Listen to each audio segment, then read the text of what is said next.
সেলিব্রেশনে জিতকে নিমন্ত্রণ না করায় বিতর্ক। এবার সেই বিতর্ক নিয়ে মুখ খুললেন সুপারস্টার দেব। টলিউডের 2 দশকের অভিনয় জীবনের 20 বছর পূর্তি উপলক্ষে সম্প্রতি একটি বিশেষ অনুষ্ঠানের আয়োজন করেছিলেন অভিনেতা দেব।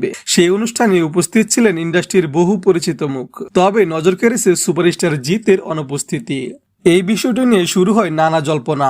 বিশেষ করে দেব জিত জুটির অভিনীত 2 পৃথিবী বাংলা ছবির ইতিহাসে মাইলফলক হওয়ায় বিষয়টি নিয়ে দর্শক মহলে কৌতূহল আরও বেড়ে যায়। এই প্রসঙ্গে এক সাক্ষাৎকারে জিত জানান তিনি নাকি ওই অনুষ্ঠানের কোনো আমন্ত্রণই পাননি। প্রশ্নের উত্তরে জিত বলেন আমন্ত্রণ না পাওয়ার কারণেই তিনি সেখানে উপস্থিত থাকতে পারেননি।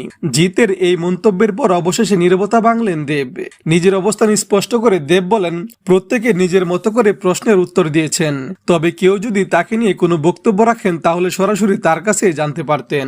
দেব আরো জানান জিতের ফোন নম্বর তার কাছে রয়েছে, প্রয়োজন হলে তিনি নিজে ফোন করে কথা বলতে পারতেন। এই অনুষ্ঠানটি আয়োজন করা হয়েছিল দেবের আসন্ন ছবি রোগো টাকাতে ট্রেলার মুক্তির আগেই। দেবের দীর্ঘ ক্যারিয়ারে যারা তার সহযাত্রী ছিলেন অনুষ্ঠানে অনেককেই দেখা যায়।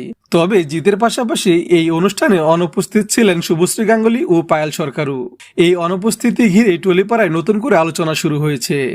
ঘটনাটি নিয়ে আপাতত 2 পক্ষে নিজেদের বক্তব্য স্পষ্ট করলেও ভক্তমহলে কৌতূহল এখন উত্তুঙ্গে। তবে দেবের কথা স্পষ্ট অহংকার ফুটে উঠেছে। তাই এই বিষয়ে আমি ভালো মন্দ কিছুই বলবো না, যা বলার আপনারাই বলেন। ভিডিওটা ভালো লাগলে একটা লাইক দিয়েন। পাশে থাকার জন্য ধন্যবাদ।